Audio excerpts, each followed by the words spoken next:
Kali ini kita akan membongkar sesuatu yang luar biasa, yaitu bagaimana sebuah otoritas palsu dibangun lapis demi lapis. Kita nggak akan pakai opini, tapi murni berdasarkan data dan fakta yang akan kita telusuri sama-sama. Coba deh pikirin. Pertanyaan ini aja udah kedengeran mustahil kan?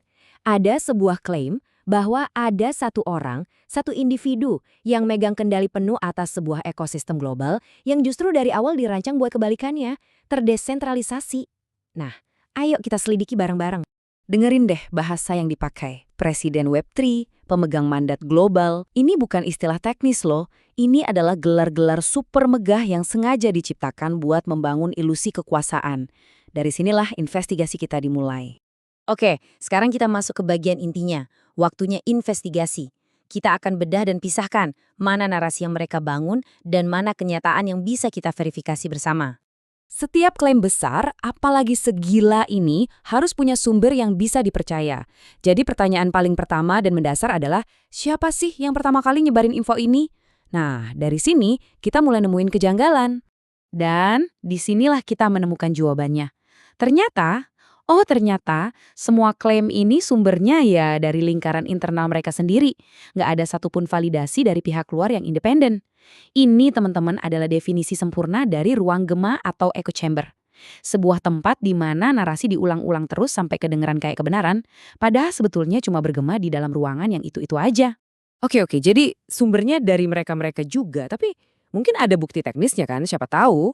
Yuk kita uji klaim ini pakai logika paling dasar dari teknologi yang mereka sebut-sebut, Web3 dan blockchain. Nah, ini dia. Ini adalah inti masalahnya. Klaim mereka soal satu pemegang kunci itu secara fundamental 100% bertentangan dengan prinsip dasar Web3. Web3 itu ruhnya adalah desentralisasi. Artinya kekuasaan itu disebar ke jutaan pengguna. Nggak ada satu bos, nggak ada satu raja. Jadi secara desain teknis, klaim mereka itu mustahil. Titik. Kalau kita butuh bukti teknis yang lebih telak, lihat angka ini. Skor keamanan situs web Republik CVC cuma 4 dari 100. Ini bukan sekadar skor jelek ya, ini adalah alarm bahaya yang nyala merah terang benderang. Sebuah platform yang ngakunya mau merevolusi keuangan global ternyata punya pondasi teknis yang rapuh dan sangat mencurigakan. Jadi kalau kita sandingkan, kontrasnya kelihatan jelas banget. Di satu sisi ada propaganda soal otoritas tunggal, mandat resmi, dan segala macamnya. Di sisi lain, ada fakta objektif yang dingin. Web3 itu terdesentralisasi. Nggak ada bukti resmi sama sekali, dan fondasi teknisnya, ya kita tahu sendiri, sangat lemah. Jurangnya terlalu dalam. Nah, karena klaim ini nggak didukung sama fakta, artinya dia harus bergantung pada sesuatu yang lain supaya bisa dipercaya. Sekarang kita geser fokus kita. Kita akan bongkar polanya. Karena cerita sebenarnya di sini bukan tentang teknologi, tapi tentang metode persuasi. Perhatiin deh kata-kata yang dipilih. Ini semua bukan jargon teknis blockchain. Presiden, pemegang kunci, mandat global, pejuang. Ini adalah gelar-gelar kosong yang sengaja dibuat biar kedengeran hebat, kuat, dan berkuasa. Tujuannya membangun ilusi otoritas lewat permainan kata, bukan lewat bukti nyata. Dan polanya tuh klasik banget, bisa ditebak. Seperti yang kita lihat di sini, ciri-cirinya selalu jelas, klaim yang super fantastis, mencatut nama-nama besar, pakai bahasa yang berlebihan, dan yang paling penting, anti kritik. Siapapun yang bertanya atau meragukan, langsung dicap sebagai musuh atau orang yang nggak ngerti. Dan semua taktik itu nggak berdiri sendiri, tapi nyambung jadi satu sistem.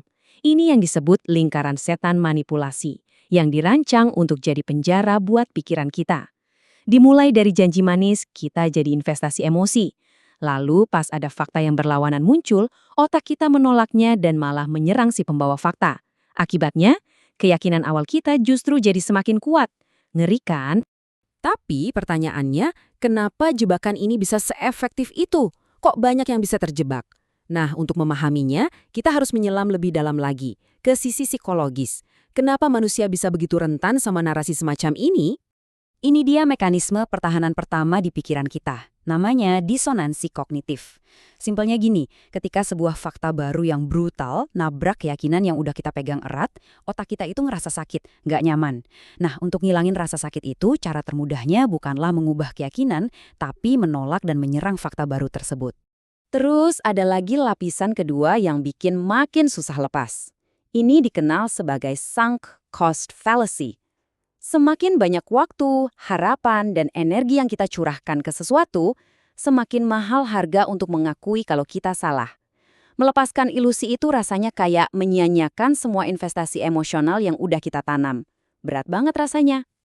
Jadi, risikonya apa dong? Kan kelihatannya gratis, nggak ada ruginya.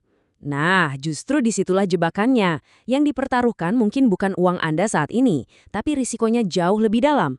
Pikiran Anda dimanipulasi, Anda terjebak dalam model pseudo-scam, data pribadi Anda jadi komoditas, dan Anda hidup dalam ilusi kekayaan yang bisa bikin Anda ambil keputusan finansial yang fatal di dunia nyata.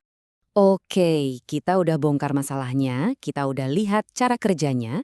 Sekarang yang paling penting, gimana cara kita melindungi aset kita yang paling berharga, yaitu kemampuan kita untuk berpikir kritis. Mari kita lihat protokolnya. Protokolnya sebenarnya simpel banget dan bisa diterapkan siapa aja. Pertama, beranikan diri untuk keluar dari ruang gema. Dengarkan juga informasi yang mungkin bikin Anda nggak nyaman. Kedua, jangan pernah telan informasi mentah-mentah. Selalu cek dan verifikasi secara mandiri ke sumber-sumber resmi. Dan ketiga, yang paling penting, latih diri Anda untuk memisahkan emosi dari fakta. Nilai argumennya bukan karisma orang yang ngomong. Pada akhirnya, semua ini kembali ke pilihan kita masing-masing. Apakah kita cuma mau jadi pengikut buta dari sebuah narasi yang terdengar indah? Atau kita mau jadi pencari kebenaran yang gigih? Karena begini, kebenaran itu tidak butuh pembelaan, tapi pikiran kita. Pikiran kita butuh perlindungan.